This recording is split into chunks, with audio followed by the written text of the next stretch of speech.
నమస్కారం. చాలామంది స్టూడెంట్స్ ఏవైతే మనం రెగ్యులర్గా ఎపిసోడ్స్ చేస్తూ ఉన్నామో కింద కామెంట్స్ కూడా నేను చదువుతున్నాను సార్. కొంతమంది స్టూడెంట్స్ పెట్టిన కామెంట్స్ అండ్ వాళ్ళతో ఇంటరాక్ట్ అయినప్పుడు వాళ్ళు చెప్పే పాయింట్స్ ఏంటి అంటే, రెగ్యులర్గా ప్రిపేర్ అవుతూ ఉన్నాము, చదువుతూనే ఉన్నాము, బట్ ఎగ్జామ్ దగ్గరికి వెళ్ళేసరికి మర్చిపోతూ ఉన్నాము, ఆ మర్చిపోయిన ఫీల్ వస్తూ ఉంది, గుర్తు రావట్లేదు ఆన్సర్ అని చెప్తూ ఉన్నారు. దేనివల్ల ఈ ప్రాబ్లం పిల్లలు ఫేస్ చేసే అవకాశం ఉంటుంది అంటారు సుధీర్ సార్? ఎక్కువ రోజులు చదువుతున్నాము, ఎక్కువ టైం చదువుతున్నాము, కానీ అందులో ఎంత క్వాలిటీగా చదువుతున్నాము అనేది చాలా ఇంపార్టెంట్ అండి. అంటే కొంతమంది we also come across with lot of people, హౌస్ వైఫ్స్ ఉంటారు, ఇంట్లో పనులు చేసుకుంటూ మధ్యలో చదువుతారు. పాపం వాళ్ళకి చదవాలి అనే కోరిక ఉంది, బట్ చదువుతున్నారు, కానీ పరిస్థితి ఇంట్లో వేరేలా ఉంది. ఎక్స్ సర్వీస్ మెన్ ఉన్నారు, వాళ్ళకి ఫ్యామిలీ ఉంది, పిల్లలు స్కూల్స్ ఇవన్నీ ఉంటున్నాయి, వాళ్ళు వచ్చి చదువుతున్నారు. సో క్వాలిటీ టైం ఎంత? ఫినాన్షియల్ ప్రాబ్లమ్స్ వల్ల హైదరాబాద్లో కోచింగ్ కంప్లీట్ చేసుకొని ఇంటికి వెళ్ళి ప్రాక్టీస్ చేసుకుందామని అనుకుంటారు. ఇంట్లో ప్రాక్టీస్ చేస్తూ ఉంటారు, అమ్మ వచ్చి ఒక పని చెప్తుంది, నాన్న వచ్చి ఇంకో పని చెప్తారు. సో డిస్ట్రాక్షన్స్ ఉన్నాయి, డైవర్షన్స్ ఉంటూ ఉంటాయి. సో ఇవి లేకుండా చూసుకోవాలి. First thing, okay, quality time spend చేయాలి. యూ స్పెండ్ 1 hour, బట్ క్వాలిటీగా స్పెండ్ చేయాలి.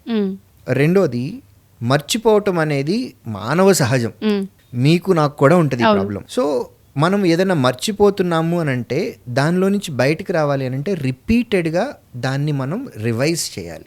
Revision is important. సో ఈ రివిజన్నే రకరకాలుగా చేయొచ్చు. రివిజన్ చేయాలి అని అంటే మళ్ళీ బుక్ తీసి ఫస్ట్ లైన్ నుంచి లాస్ట్ లైన్ దాకా చదవాల్సిన అవసరం లేదు. ఎలా అంటే రివిజన్ ప్రాసెస్ ఎలా ఉంటుంది? ఇప్పుడు మీకు ఒక చాప్టర్ తీసుకుందాము, దానిలో లెట్సే ఒక 10 మోడల్స్ ఉన్నాయి క్వశ్చన్స్. ఫస్ట్ మోడల్ ఏంటి, సెకండ్ మోడల్ ఏంటి, 10 మోడల్స్. ఫస్ట్ మీకు మైండ్లో పిక్చర్ రావాలి. మీకు పిక్చర్ రావాలి అని అంటే మీ చేత్తో మీరు రాయాలి ఫస్ట్. ప్రిపరేషన్ అనేది ఎప్పుడు 3 రకాలండి. ఒకటి మనం వినేది, విన్నవన్నీ గుర్తుండవు, మనకు కూడా అంతే. ఒక 1 year బ్యాక్ మనం ఏదో విన్నాం కానీ అది మనకి ఇప్పుడు గుర్తుండదు. వినేవన్నీ కూడా గుర్తుండవు, కొన్నే గుర్తుంటాయి. విన్నవి మనం గుర్తుండాలంటే మనం ఏం చేయాలి? మనం ప్రాక్టీస్ చేయాలి, రాయాలి, చేతికి పని చెప్పాలి.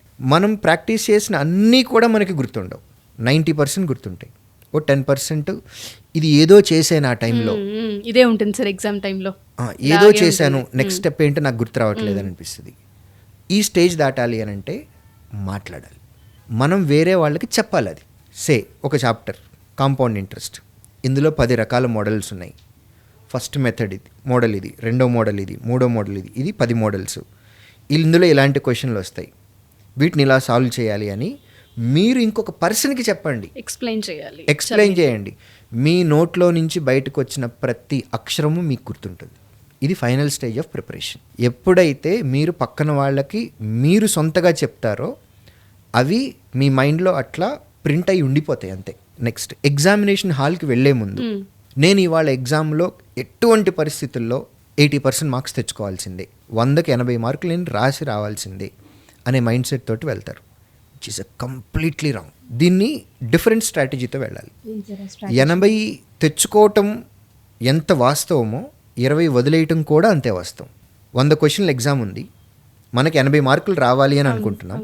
80 రావటం అన్నా 20 వదిలేయటం అన్నా రెండు ఒకటే. ఎగ్జామ్కి వెళ్ళేటప్పుడు ఇవాళ నేను ఎటువంటి పరిస్థితుల్లో 80 మార్కులు తెచ్చుకోవాల్సిందే అని వెళ్ళాం. ఫస్ట్ క్వశ్చన్ చూసాం, మనం ప్రిపేర్ అయిన దానిలో నుంచి రాలా, అది కొత్త క్వశ్చన్ వచ్చింది, మైండ్ డిస్టర్బ్ అవుతుంది. రెండో క్వశ్చన్కి వెళ్ళాం, లెందీగా వచ్చింది కానీ మనం చేయగలిగింది, బట్ లెందీగా ఉంది. మేము ప్రిపరేషన్లో లెందీ క్వశ్చన్స్ని టైం ఎక్కువ పడుతుందంటే వదిలేయండి అని అంటాం, ఫోర్స్ఫుల్గా వదిలేయాల్సింది. థర్డ్ దగ్గరికి వెళ్ళాం, ఫస్ట్ 2 క్వశ్చన్స్ దగ్గర ఉన్నటువంటి మన నెగిటివిటీ థర్డ్ క్వశ్చన్ దగ్గర క్యారీ అయిపోయింది ఆల్రెడీ. అది నిజంగా మనకు వచ్చేదైనా సరే మైండ్ తొందరగా ఆన్సర్ తీసుకురా, ప్రెషర్ ఉంటుంది చాలా. ఇప్పుడు రెండో స్ట్రాటజీలోకి వద్దాం. 80 క్వశ్చన్లు మనం తెచ్చుకోవటం అని అంటే 20 క్వశ్చన్లు వదిలేయటం. సో ఇవాళ క్వశ్చన్లో నేను ఒక 20 వదిలేయచ్చు లాజిక్ అనే దాంతో మనం వెళ్దాం. ఫస్ట్ క్వశ్చన్ వచ్చింది, మనకు అసలు తెలియదు, పర్వాలేదు, 20లో ఒకటి వదిలేయచ్చు. రెండోది లెందీగా ఉంది, 20లో రెండోది కూడా వదిలేయచ్చు, కానీ లాస్ట్లో వదిలేద్దాం, ఇది నేను చేయగలను, టైం ఉంటే ఇది చేస్తా, లేదంటే ఇది వదిలేస్తా. థర్డ్ క్వశ్చన్కి వెళ్ళేటప్పటికి ఆ ముందు 2 క్వశ్చన్ల యొక్క నెగిటివిటీ అనేది కానీ ఆ ప్రెషర్ కానీ మనకి ఏమీ ఉండదు. సో ఎగ్జామ్కి వెళ్ళేటప్పుడు మైండ్ సెట్ కూడా చాలా ఇంపార్టెంట్. ప్రతి ఆస్పిరెంట్ ఎగ్జామ్కి వెళ్ళేటప్పుడు ఒకే ఒక్క పాయింట్ తోటి మైండ్ పెట్టుకొని వెళ్ళాలండి. ఇవాళ ఎగ్జామ్లో నాకు ఇచ్చినటువంటి టైంలో I should give my best. ఒక ఆస్పిరెంట్ ఇంతకు మించి ఏమీ చేయలేడు. టెన్షన్ పడి, హడావుడి పడి, ప్రెషర్ తీసుకొని మన ఎబిలిటీకి తగ్గ పర్ఫార్మెన్స్ మనం ఇవ్వలేకుండా తక్కువ పర్ఫార్మెన్స్ ఇచ్చి ఎగ్జామ్ హాల్లోంచి బయటికి రావాలి. ఇవన్నీ తీసి పక్కన పెట్టి ఇవాళ ఎగ్జామ్లో నా బెస్ట్ నేను ఇచ్చి రావాలి. ఇది ఒక్కటే మైండ్లో పెట్టుకోవాలి. ప్రతి ఎగ్జామ్ని అప్రోచ్ అయ్యేటప్పుడు ఒక స్ట్రాటజీ ఉంటుంది. ఎగ్జామ్ టు ఎగ్జామ్ అది మారుతూ ఉంటుంది. అది మేము చెప్తూ ఉంటాం ముందు నుంచి. ఆ స్ట్రాటజీని యాజ్ ఇట్ ఈస్గా ఫాలో అయ్యి రండి. బయటకు వచ్చిన తర్వాత ఒక చాలా హ్యాపీనెస్ తోటి బయటకు వస్తామండి. ఐ ఆల్సో ఎక్స్పీరియన్స్ నేను ప్రిపరేషన్ టైంలో. అంటే నా బెస్ట్ నేను ఎగ్జామ్లో వచ్చి బయటకు వచ్చిన రోజున I never bothered about my result. గ్యారెంటీగా నా పేరు ఉంటుంది. ఆ కాన్ఫిడెన్స్ ఒకవేళ రాకపోయినా పర్లేదు, ఇదే పెర్ఫార్మెన్స్ ఇంకొక దగ్గర ఇస్తే అక్కడ గ్యారెంటీగా ఉద్యోగం వస్తుంది. What I should try to do is giving my best. ప్రతి ఆస్పిరెంట్ కూడా అదే చేయగలరు. వాళ్ళ బెస్ట్ ఇచ్చి రావాలి. ఇంకా అంతకుమించి వాళ్ళు ఏం చేయగలరు.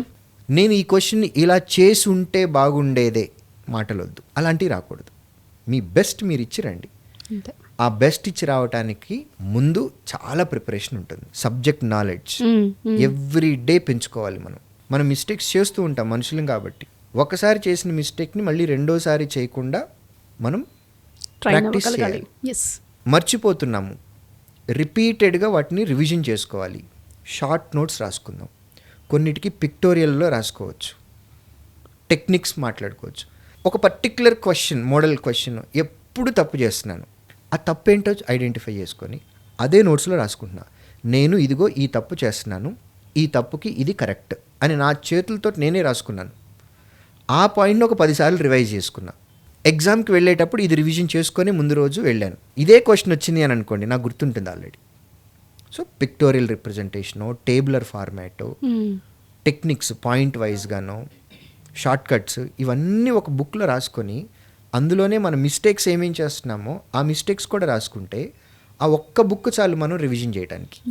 ఆ బుక్లో ఏమున్నాయి? ఇంపార్టెంట్ పాయింట్స్ ఉన్నాయి, టెక్నిక్స్ ఉన్నాయి. అన్నిటికంటే ముఖ్యం మనం చేసే మిస్టేక్స్ ఉన్నాయి. ఆ మిస్టేక్స్కి కరెక్ట్ ఏంటో కూడా ఉంది. ఇది ఒక్కటి రివిజన్ చేసుకోవాలి. వీలైనని ఎక్కువసార్లు రివిజన్ చేయాలి. చేసుకొని వెళ్తే ఎగ్జామ్లో టెన్షన్స్, మర్చిపోయాను, గుర్తు రావట్లేదు, ఇవన్నీ ఏముండవు. పీస్ ఆఫ్ మైండ్ తోటి హ్యాపీగా వెళ్ళి ఎగ్జామ్ రాసి బయటికి రావచ్చు. సో మీరు చెప్పినట్టుగానే చాలామంది స్టూడెంట్స్ ఎవరైతే గవర్నమెంట్ జాబ్ క్రాక్ చేయాలనుకుంటూ ఉన్నాం, నెక్స్ట్ మా ప్లాన్ డిగ్రీ అయిపోయిన తర్వాతనో బీటెక్లో అయిపోయిన తర్వాత రకరకాలుగా ఒక్కొక్కరు పాస్అవుట్ అయిపోయిన తర్వాత పలానా జాబ్ కావాలి, అది కూడా గవర్నమెంట్ జాబ్ అన్న ఆ కోరిక ఉంటుంది. అలాంటి పిల్లలు ఎవరైనా సరే ప్రిపరేషన్ మెయిన్ ఇంపార్టెంట్ అని మనం చెప్తూ ఉన్నాం. దానికి తగ్గట్టు రివిజన్ ఉంటుంది. అండ్ కొన్ని స్ట్రాటజీస్ ఉంటాయి. గవర్నమెంట్ ఎగ్జామ్స్కి ప్రిపేర్ అయ్యే ప్రతి స్టూడెంట్ కూడా ఒక స్ట్రాటజీతోనే వెళ్ళాలి. మన దగ్గర ఏ విధంగా ఉంటుంది శ్రీజసిసిలో? ఎలా ట్రైన్ చేస్తాం పిల్లల్ని? అసలు ఏ విధంగా ఉండే అవకాశం ఉంటుంది సార్? ఫస్ట్ ఎగ్జామ్కి సంబంధించి బేసిక్ నాలెడ్జ్ ఇవ్వాలండి. అది క్లాస్ రూమ్ టీచింగ్లో ఉంటుంది. అది అయిపోయిన తర్వాత ఇది ప్రిలిమినరీ ఎగ్జామ్కి సంబంధించి. నెక్స్ట్ మెయిన్స్ ఎగ్జామ్లో standard of the question altogether different ఉంటాయి అండ్ టైం టు టైం మారుతూ ఉన్నాయి. మనం 5 years బ్యాక్ వచ్చినటువంటి క్వశ్చన్ పేపరు, 2 years బ్యాక్ వచ్చినటువంటి క్వశ్చన్ పేపరు, మొన్న జరిగినటువంటి క్వశ్చన్ పేపర్ కంప్లీట్లీ డిఫరెంట్. సంబంధం లేదు. సో మేము మా మెటీరియల్ని ఎవ్రీ 2 yearsకి అప్డేట్ చేస్తూ ఉంటాం. బట్ ఈ 2 yearsలో మళ్ళీ మోడల్ చేంజెస్ ఉంటాయి. లెట్స్ సే లాస్ట్ ఇయర్ మేము అప్డేట్ చేసాం బుక్, ఈ 1 yearలో మళ్ళీ కొత్త మోడల్స్ వచ్చినాయి. మరి ఇవి పిల్లలకి నేర్పించాలి కాబట్టి మేము మాక్ టెస్ట్లు పెడతాం. లేటెస్ట్ మోడల్స్, మార్కెట్లో జరుగుతున్నటువంటి చేంజెస్ ఏవైతే ఉన్నాయో అవన్నీ కూడా మోడల్ టెస్ట్లో పెడతాం. సో వాటికి అనుగుణంగానే ఉంటుంది ఇక్కడ మొత్తం ట్రైనింగ్ 100%. ఇక్కడ మీరు ఒక 100 ఎగ్జామ్లు రాసి మీరు ఎగ్జామ్కి వెళ్తే you feel that it is a 101 exam that you are writing.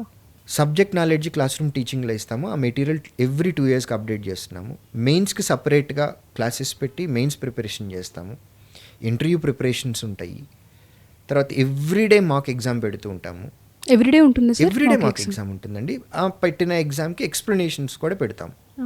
అంటే అదే క్వశ్చన్ ఎగ్జామ్లో వస్తే మనం ఏ మెథడ్ వాడి ఆన్సర్ తీసుకురావాలి. క్లాస్ రూమ్ టీచింగ్లో అయితేనేమో traditional method step by step చెప్పుకుంటూ వెళ్ళిపోతాం. అవన్నీ వాడితే ఎగ్జామ్లో అన్నిటికీ ఆన్సర్ పెట్టలేము ఆన్సర్స్. సో ఎగ్జామ్లో క్వశ్చన్ వచ్చినప్పుడు మనం ఏ టెక్నిక్ వాడాలి, ఏ షార్ట్ కట్ వాడాలి, ఏ లాజిక్ వాడాలి, ఇవి పేపర్ ఎక్స్ప్లెనేషన్లో చెప్తాం. That is actually useful for student. అక్కడ వాళ్ళు చేంజెస్ చేసుకోవాలి, ఇంప్రూవ్ చేసుకోవాలి. సో ఇలా చేసుకుని ప్రిపరేషన్ కనుక కంటిన్యూ చేస్తే ఇక్కడే ఒక 100 ఎగ్జాములు రాస్తాం. We make sure that we conduct 100 exams for every test.